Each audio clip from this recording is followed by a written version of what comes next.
The silence in the Grand Assembly Hall of Elysia Station was deafening. I stood at attention behind Ambassador Derek Volin, my eyes constantly scanning the alien delegates that filled the chamber. The crystalline architecture of the station, suspended between the three nebulae of Orion, cast prismatic light across the faces of 100 different species. As head of Earth's Space Patrol Security Detail, I was responsible for the safety of humanity's first civilian leader to the Galactic Council. The weight of that responsibility pressed down on me like the gravity of Jupiter. "Colonel Arden," Volin whispered, adjusting his formal diplomatic robes. "Try to look less like you're planning to assassinate everyone in the room." I allowed myself a small smile, but didn't relax my posture. "Just doing my job, sir." "I know, Nina," he said, using my first name as he always did in private. "But remember why we're here. Earth has spent 3 decades fighting for this seat. Today marks our formal acceptance into the Council after years of being treated as a primitive outlier species." The chamber buzzed with the sounds of various translation devices, the mingling of alien languages creating a strange harmony. May Galactic Year 4287, a historic moment for humanity. After colonizing Mars and establishing permanent settlements on the Moon, we had finally earned a place at the interstellar table. Yet I couldn't shake the feeling that we were still viewed as children, playing at politics by the older races. Ambassador Volin stepped forward as his name was announced. The council chamber fell silent. Hundreds of eyes, some multifaceted, some glowing, some barely recognizable as sensory organs, turned toward the human representative. "Esteemed members of the Galactic Council," Volin began, his voice steady and confident. "It is with profound gratitude and humility that I stand before you as Earth's representative. Humanity may be young in interstellar terms, but we bring with us a spirit of cooperation, innovation, and determination that I believe will benefit all." His words were measured and diplomatic, exactly as we'd rehearsed. I scanned the room methodically, noting the positions of the various security forces, the mantis-like Varathi guards, the hulking Karel sentinels, and the slender, reptilian Zorik observers. I never saw the shot. One moment, Ambassador Volin was speaking about humanity's commitment to peace. The next, he staggered backward, a look of confusion crossing his face. A small, almost imperceptible shimmer passed through his chest, like heat rising from asphalt on a summer day. "Security breach!" I shouted, leaping forward to catch him as he collapsed. "Lock down the chamber!" Chaos erupted. Delegates scattered. Security forces converged. But I was focused solely on Volin. Blood seeped from a wound that seemed to appear from nowhere, expanding rapidly across his chest. No projectile, no laser burn, just a perfectly round hole that seemed to be growing. "Nanovapor," he gasped, his eyes already glazing. "They think we're too weak." I pressed my hand against the wound, but it was useless. The specialized ammunition was designed to evaporate tissue from the inside out, leaving no trace of the projectile. It was banned in all civilized systems, a weapon of assassins, not diplomats. Volin gripped my wrist with surprising strength. "Show them who we are, Nina." His voice was barely audible. "Don't let them think we're weak." Those were Ambassador Derek Volin's last words. He died in my arms, on the polished crystal floor of the Galactic Council chamber, with representatives from 100 worlds watching in shocked silence. I looked up, my face spattered with his blood, and saw the Zorik delegation already moving toward the exits, their elongated reptilian forms slipping through the crowd with practiced ease. In that moment, something broke inside me, something that had been carefully maintained through years of military discipline and diplomatic training. "Seal the station," I ordered. But the chaos was too complete. Within minutes, the various delegations had retreated to their ships, citing diplomatic immunity and security concerns. The assassin had vanished, leaving Earth's first galactic ambassador dead at the feet of the very council that had reluctantly accepted us. 2 days later, I stood in General Marius Kane's office, in Earth Alliance Command, the orbital headquarters situated above the North American continent. Through the viewport, Earth rotated serenely below, seemingly untouched by the diplomatic catastrophe that had occurred light years away. "They're calling it a tragic incident," Kane said, his weathered face grim as he read from a data slate. "The Council has expressed profound regret and promised a thorough investigation. They've offered condolences and suggested we appoint a replacement ambassador as soon as possible." I couldn't contain my disgust. A replacement? Volan was murdered in front of hundreds of witnesses, with a weapon only the Zarek manufacture, and they expect us to send another diplomat to replace him? Kane set down the slate. "What would you have us do, Colonel? Declare war on the entire Galactic Council? We're outnumbered, outgunned, and outmaneuvered. The Zarek alone have been spacefaring for 10,000 years. We've barely left our solar system." "We have evidence," I insisted. "The nano-vapor signature is inconclusive at best. The weapon is illegal, but not impossible to obtain on the black market. It could have been anyone." I slammed my fist on his desk. "It was the Zarek. Volan was pushing for restrictions on weapons trading in the outer systems, their primary source of income. They eliminated him to protect their interests." Kane's expression softened slightly. "I believe you, Nina. But belief isn't evidence. And even with evidence, we're talking about confronting a civilization that could wipe out Earth with a fraction of their military might. So we do nothing. We send another diplomat to be murdered when they decide humanity is inconvenient again?" The general stood and walked to the viewport, gazing down at the blue planet below. For a long moment, he was silent, his hands clasped behind his back. "We're implementing Protocol Thunderhead," he said finally. The name sent a chill through me. Protocol Thunderhead was a contingency plan developed after first contact, designed for a scenario where Earth faced imminent hostile action from a superior interstellar power. It had never been activated until now. Effective immediately, all diplomatic channels with the Council are suspended. We're recalling all representatives from Council space. Border patrols are doubled. Military leaves canceled. The Mars defense grid is going to full alert. And..." He turned to face me. His expression hardened. "We're forming Task Force Thunder." I knew what that meant. Not a defensive posture, but a strike force. The first true military action of humanity beyond our solar system. "You'll command the Aerospace Division," Kane continued. "Operation Skyblade.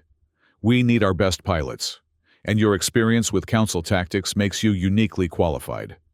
"They'll see it as an act of war," I said, though it wasn't a protest, merely an acknowledgement. "Perhaps," Kane nodded. "But sometimes, Colonel, the only way to prevent a war is to demonstrate that you're willing to fight one." I straightened, coming to attention. "Yes, sir. When do we begin?" "We already have.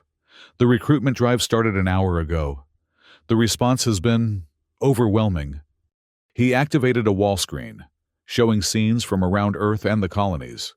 Thousands of people were lining up outside military recruitment centers. Civilian shipyards were offering to convert vessels for military use. The death of Ambassador Volan had struck a chord that resonated throughout human space. "Humanity has been pushed around since we entered the galactic stage," Kane said quietly. "Treated as primitive, denied resources, relegated to observer status. Volan was changing that, making them recognize us as equals. And they killed him for it." He turned to me, his eyes reflecting the blue light of Earth below. "The Council thinks we're weak, Nina. Show them they're wrong." The following weeks passed in a blur of preparation and training. Task Force Thunder took shape with remarkable speed, fueled by a surge of patriotic fervor that swept through human space. Factories converted to weapons production. Civilian ships were retrofitted with military hardware. A new fleet emerged from the shipyards of Earth, Mars, and the Jovian moons. I threw myself into building my squadron. Skyblade would be the tip of the spear. Elite pilots and the most advanced fighters human technology could produce.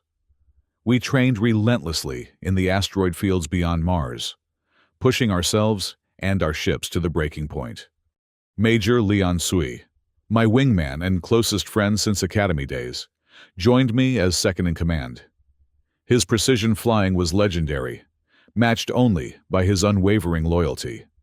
"You know they'll be expecting us," he said one night, as we reviewed tactical simulations in the officers' mess aboard the carrier Defiant. "The element of surprise will only last for the first engagement." "We don't need surprise," I replied, studying the holographic map of our first target, the Latham system, a major supply hub for Zoric military operations. "We need to make a statement." Leon raised an eyebrow. "And what statement is that?" I looked up from the map, meeting his gaze. "That humanity is done being pushed around. That when you kill our leaders, we don't send another one for you to murder. We send soldiers." He nodded slowly. "The Council has 10,000 years of warfare experience. Nina, they've seen empires rise and fall. What makes you think we can do anything but irritate them?" "Because they're complacent," I said, leaning forward. "They've grown accustomed to being the apex predators of the galaxy. They've forgotten what it's like to fight against an enemy with nothing to lose." My comlink chimed before Leon could respond. It was a message from Earth Alliance Intelligence. Our covert investigative branch had uncovered new information about Volan's assassination. I excused myself and headed to a secure communication room. Dr. Alara Vaughn, head of the investigation team, appeared on the screen.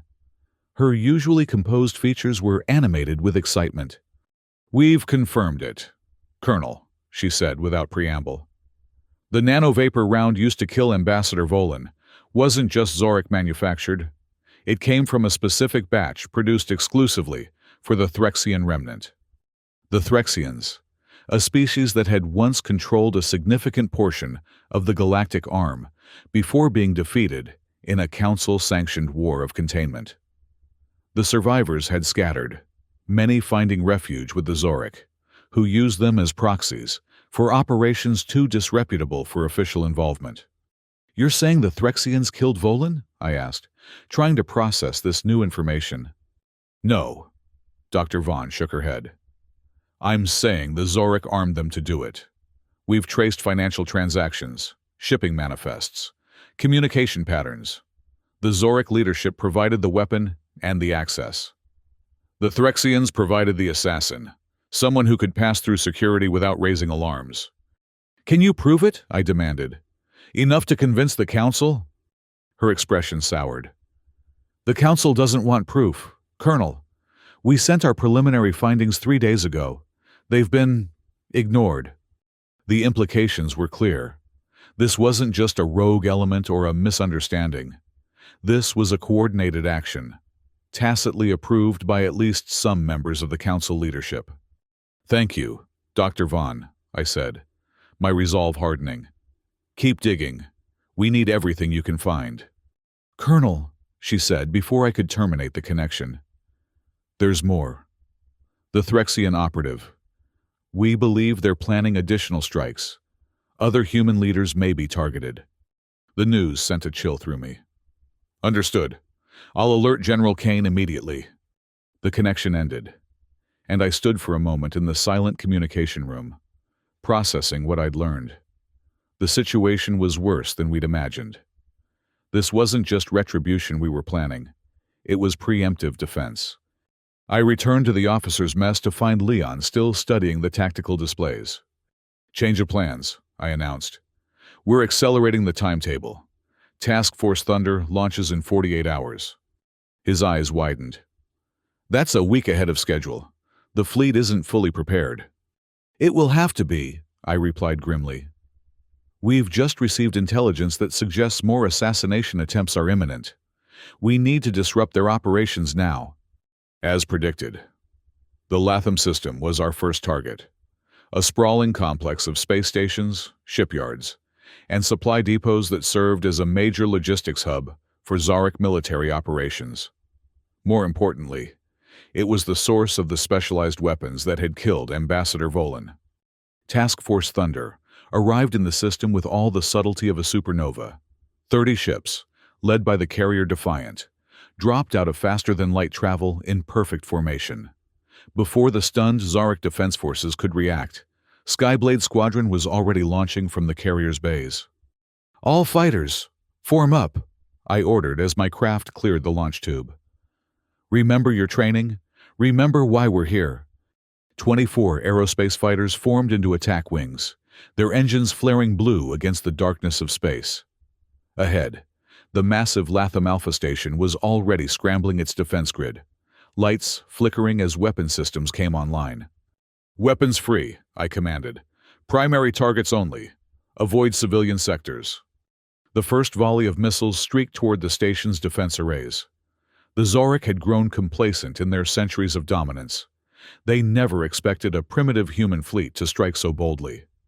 Their responses were sluggish, disorganized.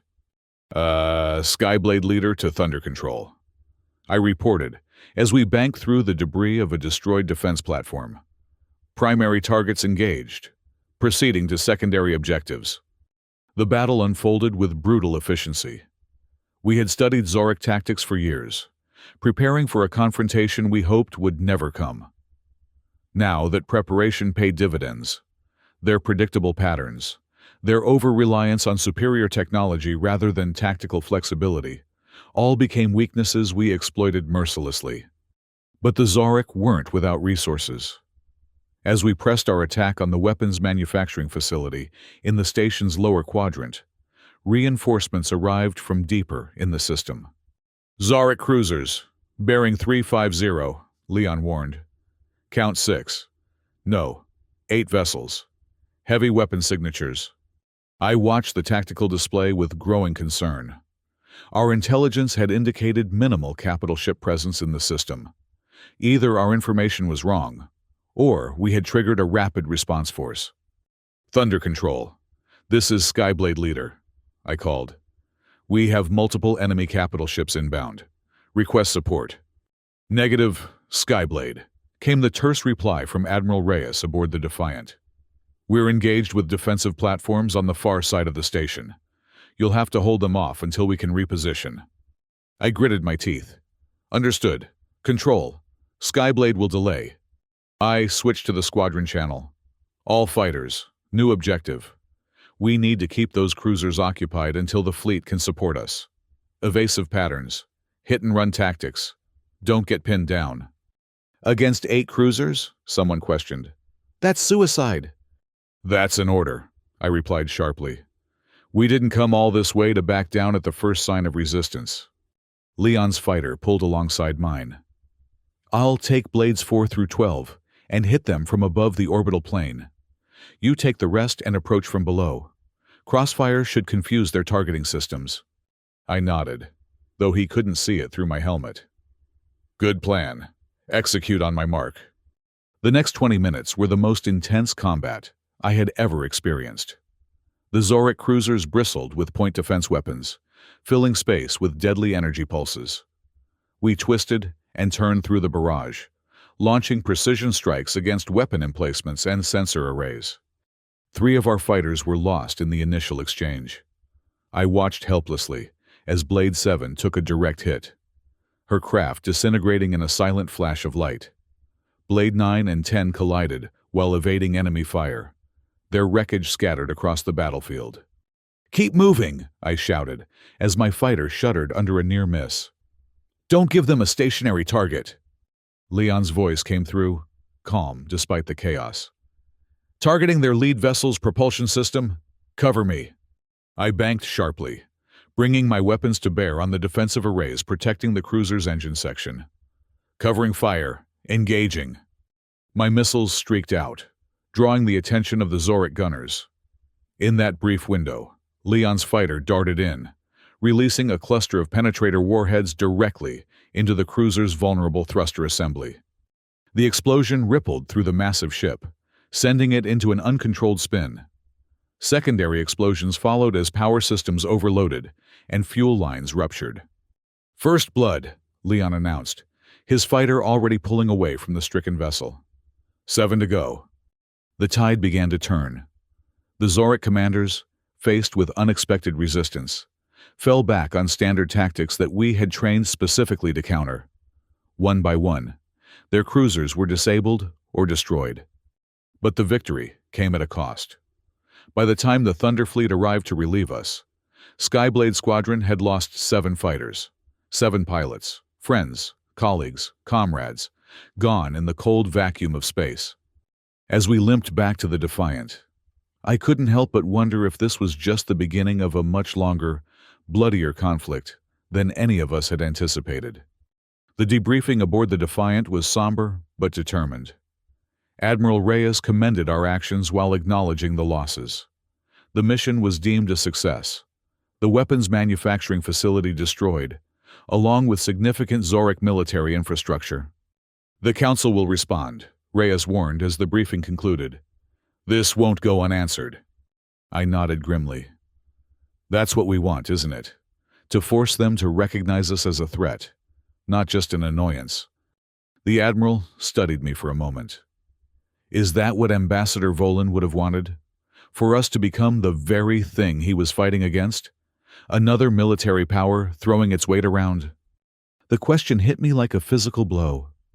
I had been so focused on vengeance, on making the Zorik pay for Volin's death, that I hadn't considered whether our actions honored his memory or betrayed it.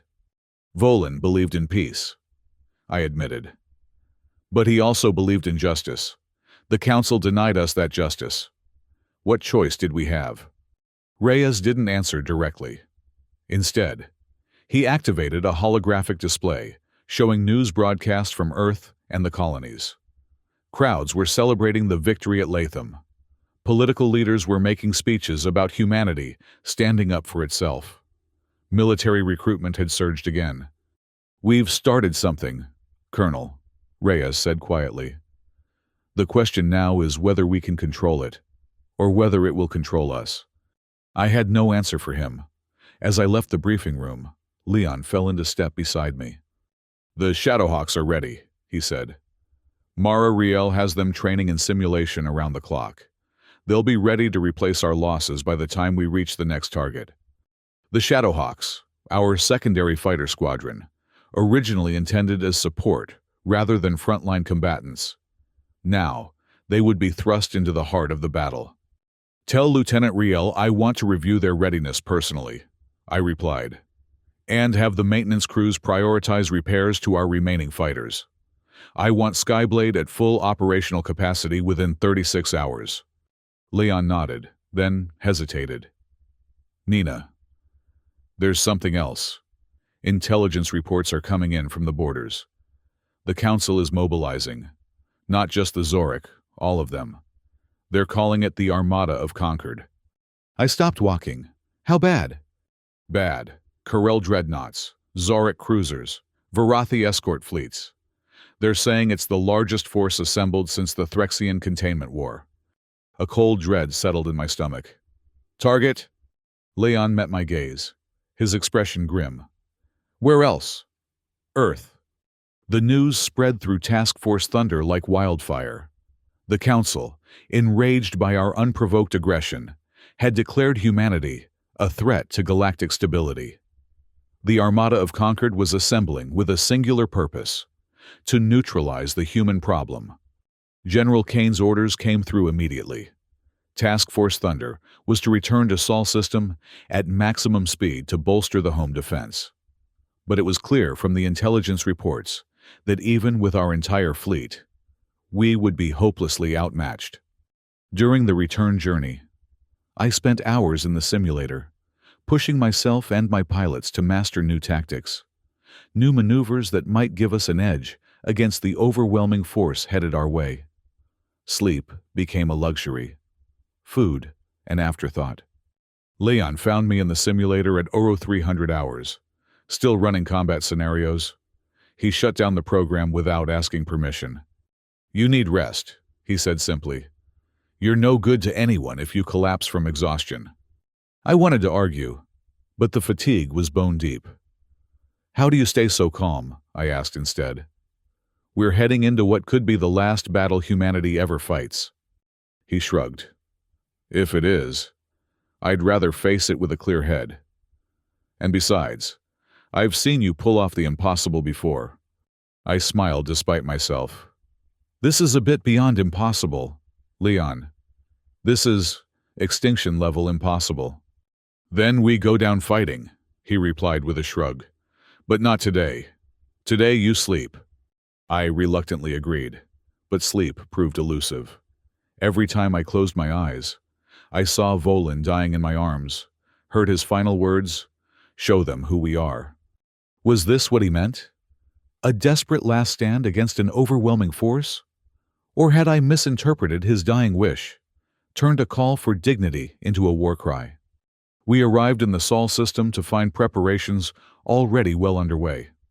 The orbital defense platforms around Earth had been reinforced.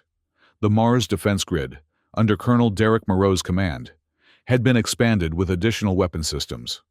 Every available ship had been pressed into service, creating a defensive perimeter that stretched from Earth's orbit to the asteroid belt. General Kane received us aboard Earth Alliance Command. His face was drawn with fatigue, but his eyes burned with determination. The Armada will be here within 72 hours, he announced without preamble. Over 200 ships, including 5 Karel dreadnoughts. They're not coming to negotiate. I studied the tactical display showing the approaching fleet. It was like watching a tsunami bearing down on a sandcastle.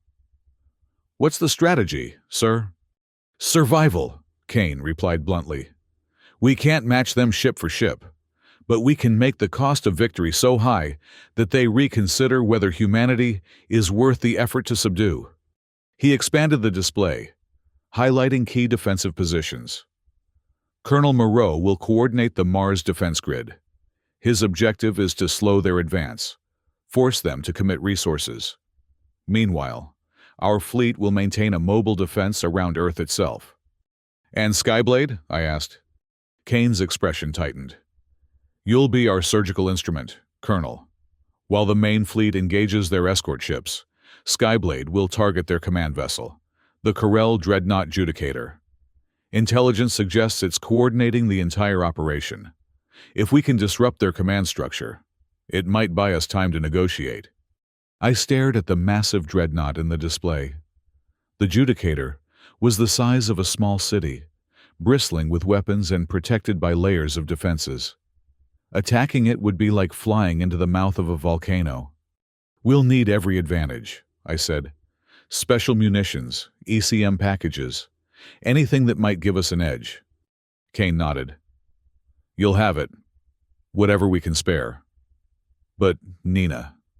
He paused, his voice softening. This is a high-risk operation. The chances of Skyblade surviving are minimal. I met his gaze steadily. We know the odds, sir. So does every pilot in my squadron. We're ready. The general straightened, resuming his official demeanor. Very well. Prepare your squadron. Colonel, dismissed.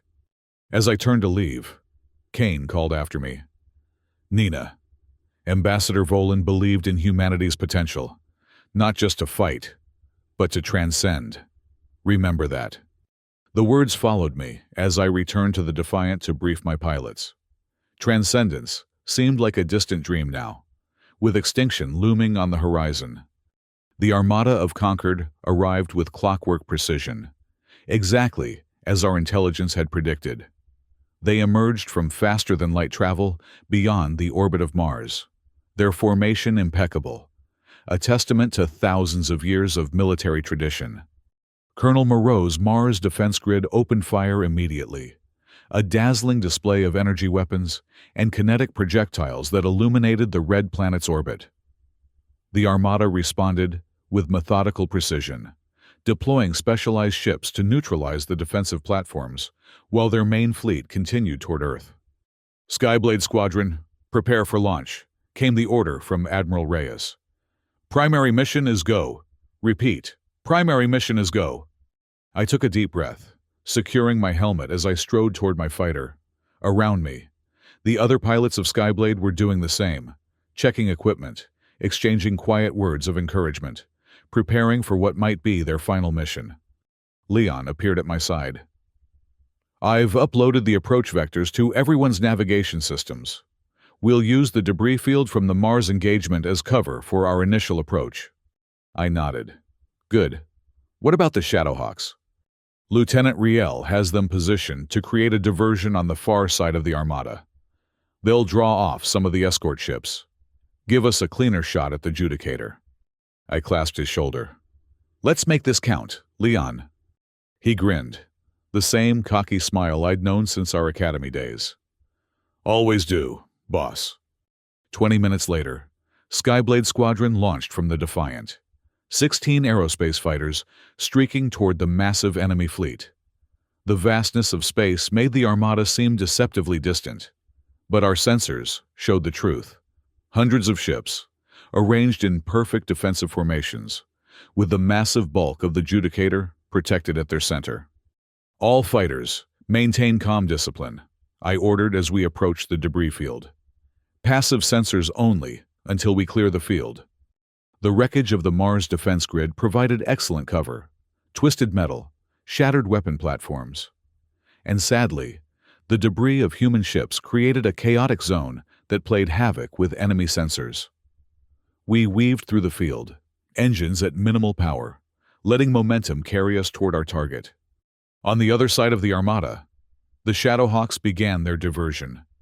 Lieutenant Mara Riel led her squadron in a bold, frontal assault on the Armada's escort screen. It was a suicide mission. We all knew it. But they attacked with a ferocity that caught the enemy off guard. Shadowhawks engaging, Riel's voice crackled over the comm. Multiple enemy fighters responding, Varathi cruisers breaking formation to pursue. I watched on my tactical display as the enemy formation shifted. Escorts moving to intercept the unexpected threat. It wasn't much. The bulk of their fleet remained in tight formation, but it created a slim opportunity.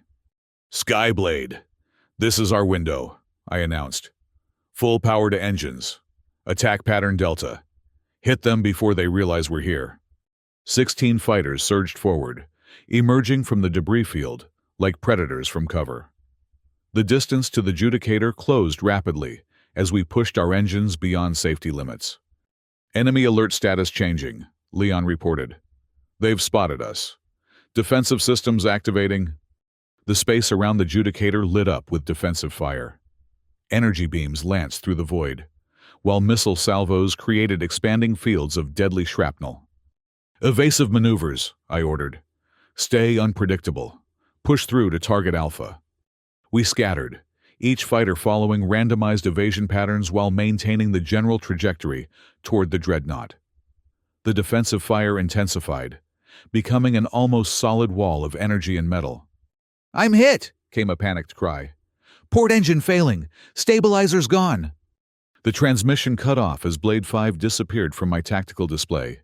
Then Blade 8, then 11. "Keep going," I urged. My fighter, shuddering as a near miss, scorched its hull. "We're almost in range." The massive bulk of the Judicator filled my forward viewport now. Up close, it was even more intimidating. A 15-kilometer leviathan of armor and weapons. The pride of the Corel fleet. Our mission was to target its command center, buried deep within the armored hull. "Targeting solution acquired," Leon announced. "Firing primary weapons." Our remaining fighters launched their payloads simultaneously. Specialized penetrator missiles designed to pierce the dreadnought's formidable defenses. Most were intercepted by point defense systems, exploding harmlessly against the Judicator's shields. But 3 made it through, detonating against the hull in brilliant flashes of light. When the energy dissipated, I could see we'd barely scratched the surface. "Minimal damage to target," Leon reported, his voice tight with frustration. "Their armor is too thick for our weapons." I watched as more of our fighters vanished from the tactical display, picked off by the dreadnought's defensive systems, or the enemy fighters now converging on our position. We need a new approach, I decided. Target their engine exhaust ports. If we can't destroy the command center, maybe we can immobilize it. The remaining fighters regrouped, banking sharply to approach the massive engines at the rear of the dreadnought. The defensive fire was less concentrated here. The Corel designers had apparently considered an attack on their engines, too suicidal to be likely. They weren't wrong. "This is going to be tight," Leon warned as we approached the massive thermal exhaust ports. "The radiation alone will fry our systems if we get too close." "We don't need to get close," I replied. "Just close enough to launch." 7 fighters remained of our original 16. 7 against the mightiest warship in the galaxy. The odds were impossible. But we pressed on. "Skyblade leader to all fighters," I broadcast. "Prepare to launch remaining ordnance on my mark. Synchronized targeting on the primary exhaust manifold." The acknowledgments came back. Determined voices ready for what might be their final act. I felt a surge of pride for these pilots, humanity's finest, willing to sacrifice everything. 3, 2, 1, mark. 7 fighters fired simultaneously, their missiles streaking toward the vulnerable exhaust ports. The Judicator's defenses responded instantly, intercepting most of the incoming projectiles. But 2 made it through, detonating inside the propulsion system. The massive dreadnought shuddered visibly, secondary explosions rippling along its stern. "Direct hit!" someone cheered. "We've damaged their propulsion!" The victory was short-lived. The Judicator, though wounded, was far from defeated. Its defensive systems recalibrated, focusing entirely on the remaining Skyblade fighters. "Evasive action," I ordered. "Break formation and retreat to rally point." But it was too late. The space around us erupted with defensive fire so thick it seemed solid. 3 more fighters vanished from my display in rapid succession. Only Leon and I remained, our fighters twisting through the barrage by instinct and desperation more than skill. "Nina," Leon's voice came through, eerily calm. "They're powering up their main weapon array, targeting Earth directly." I checked my sensors. He was right. The massive energy signatures building within the Judicator could only be its planet-killer weapon system, capable of devastating Earth's surface from orbit. "We failed," I whispered, the realization like ice in my veins. "We barely hurt them, and now—" "Not yet," Leon replied. His fighter suddenly broke away, accelerating toward the damaged engine section of the dreadnought. "I've still got my reactor overload package." I realized his intent immediately. "Leon, no! Fall back! That's an order!" "Sorry, boss." I could hear the smile in his voice. "Sometimes orders have to be disobeyed. Tell them back home. We showed them who we are." His fighter streaked toward the Judicator, weaving through the defensive fire with impossible precision. I watched, helpless, as he approached the damaged section we targeted earlier. "Leon!" I screamed into the comm. "It's been an honor, Nina," he replied. "Now get out of here. Someone has to tell the story." His fighter disappeared into the massive exhaust port of the dreadnought. For a moment, nothing happened. Then, a blinding flash erupted from within the Judicator's stern. The fighter's reactor, deliberately overloaded, detonated directly inside the dreadnought's propulsion system. The effect was catastrophic. Secondary explosions cascaded through the massive ship as power systems failed and containment fields collapsed. The planet-killer weapon, still charging, suddenly lost its carefully regulated power feed. The resulting feedback loop turned the weapon against its own ship. I watched in stunned disbelief as the mighty Judicator began to break apart. Massive sections of hull peeling away as internal explosions ripped through its structure. The command ship of the Armada of Concord, pride of the Corel fleet and symbol of Council authority, was dying before my eyes. And Leon had died to make it happen. Grief and shock threatened to overwhelm me, but training took over. I banked my damaged fighter away from the expanding debris field, pushing the engines beyond safety limits to escape the destruction. "Thunder Control, this is Skyblade Leader," I reported, My voice mechanical. Target Alpha neutralized. Skyblade Squadron. I swallowed hard. Skyblade Squadron lost. Requesting extraction.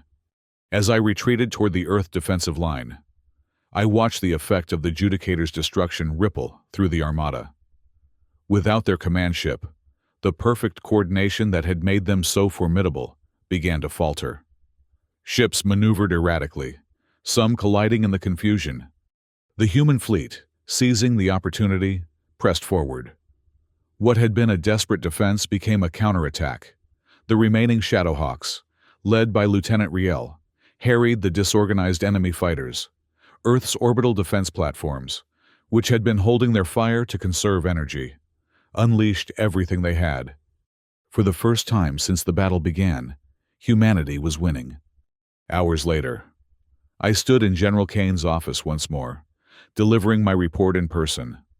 My flight suit was still stained with hydraulic fluid from my damaged fighter. I hadn't slept in over 30 hours. Major Sui's sacrifice saved Earth, Kane said when I finished. He'll receive the highest honors we can bestow. I nodded mechanically. Honors meant nothing to the dead. Leon was gone, along with almost my entire squadron. The Shadowhawks had fared marginally better, but still lost over half their pilots. The Armada is retreating, Kane continued, activating a tactical display. Without the Judicator to coordinate their efforts, and with their losses mounting, they've decided Earth isn't worth the cost after all. What happens now? I asked, my voice hollow. Kane's expression was grim, but determined. Now we press our advantage. The Council needs to understand that humanity cannot be subjugated. We've already dispatched diplomatic communications, from a position of strength this time. And if they refuse to negotiate? Then, Task Force Thunder will continue its mission. We've identified key targets throughout Council space, facilities tied to the Zoric-Threxian conspiracy.